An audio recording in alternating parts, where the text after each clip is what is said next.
इस देश में माइनॉरिटी सुरक्षित नहीं है।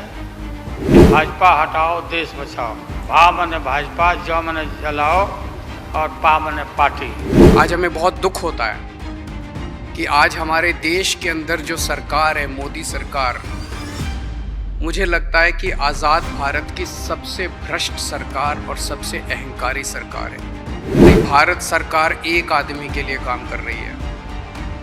वो एक आदमी भारत से पैसे निकाल के बाहर विदेश में ले जा रहा है और भारत सरकार, मोदी सरकार, देश के प्रधानमंत्री उनकी मदद कर रहे हैं। And I'm confident that the India Alliance will defeat the BJP. इसका नतीजा होगा कि अभी जो केंद्र में हैं, अब वो हारेंगे। कोई भी दूसरे की बात कम छपता है और ज्यादातर उन्हीं की बात छपते रहती है। तभी तो आप लोगों पर कब्जा न है जी, तब तो उपाय है। और जब एक बार उनसे मुक्ति मिलेगी तो आप सब प्रेस वाले आजाद होइएगा।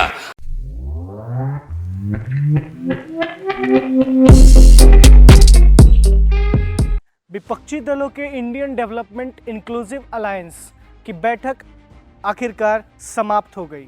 इस बैठक में किस मुद्दों पर चर्चा हुई, किस पर सहमति बनी और कौन से विपक्ष के नेता आने वाले समितियों के सदस्य बने, आज इस वीडियो में हम बात करेंगे। नमस्कार, आप देख रहे हैं बिहार 24 न्यूज़ और मैं आपके साथ सुमेश्वर कुमार सोनू।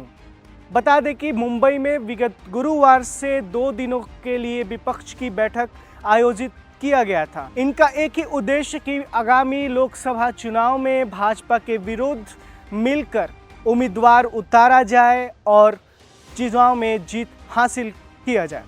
लेकिन इन सब के बावजूद अलग अलग कयास लगाए गए कि इस बैठक में क्या नतीजे आएंगे, इस बैठक में संयोजक पद गठित की जाएगी, किसके नेतृत्व में ये सारे विपक्षी नेता एक साथ नरेंद्र मोदी, अमित शाह और जेपी नड्डा के टीम को मुकाबला दे पाएंगे। लेकिन इस बैठक में एक 13 सदस्यीय टीम बनाई गई है जो पूरे गठबंधन का समन्वय या कहें कोऑर्डिनेशन करेगा।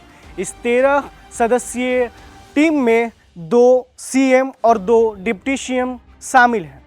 इन सदस्यों के बारे में भी बताएंगे कि कौन दल के कितने नेता इस समिति में शामिल हैं। लेकिन इससे पहले हम बात करेंगे उन मुद्दों पर जो इस बैठक से पहले काफ़ी चर्चा में रहे। इस बैठक से पहले सबसे ज़्यादा चर्चा इस बात की थी कि कौन बनेगा इस पूरे गठबंधन, विपक्षी गठबंधन का संयोजक। क्या नीतीश कुमार करेंगे इसका नेतृत्व या राहुल गांधी के पास ही रहेगा पूरे गठबंधन की बागडोर। लेकिन बैठक के बाद कोई नतीजा नहीं निकला। दूसरा कि इस गठबंधन के लोगो या जो सिंबल होगा उसे भी जारी किया जाएगा। लेकिन इस मुद्दे पर भी कोई आपसी सहमति नहीं बनी। हाँ, इस बैठक में एक सकारात्मक चीज़ ये आई कि इस पूरे गठबंधन को कोऑर्डिनेट करने के लिए 13 सदस्यों की एक समिति बनाई गई है। इन समिति में जो शामिल हैं, मैं उनका नाम आपको बता देना चाहता हूँ। विपक्ष की इस कमेटी में एक सीएम, एक डिप्टी सीएम, 2 पूर्व मुख्यमंत्री, 5 राज्यसभा और 2 लोकसभा सांसदों को जगह दी गई है।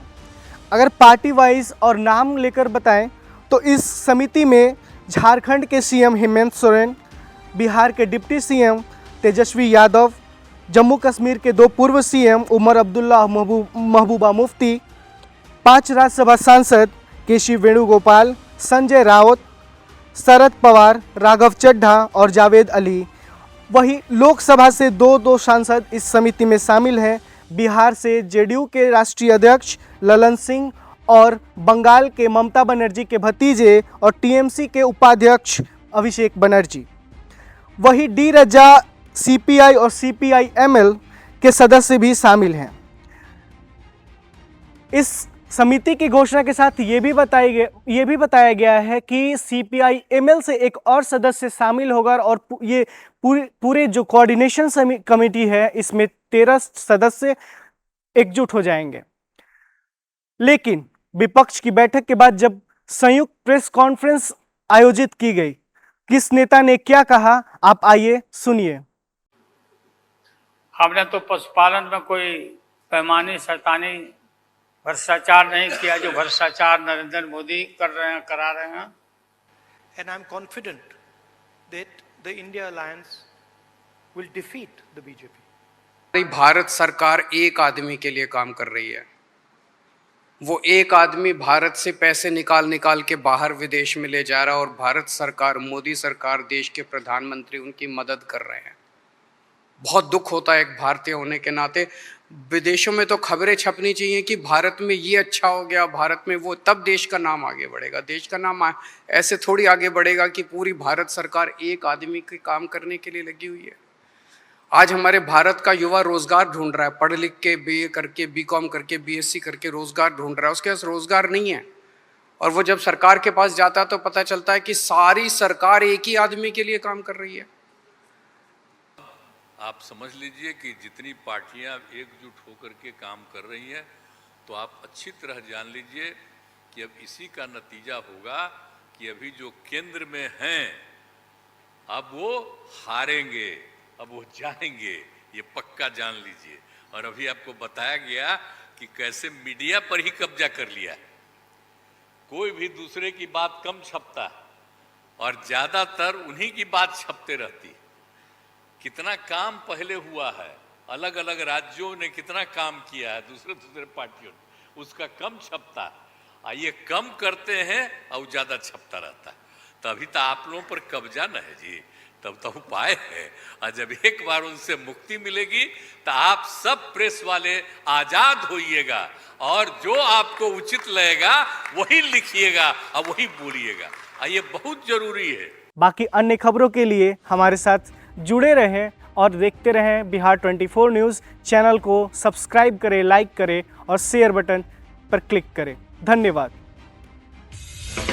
आप देख रहे हैं बिहार 24 न्यूज़।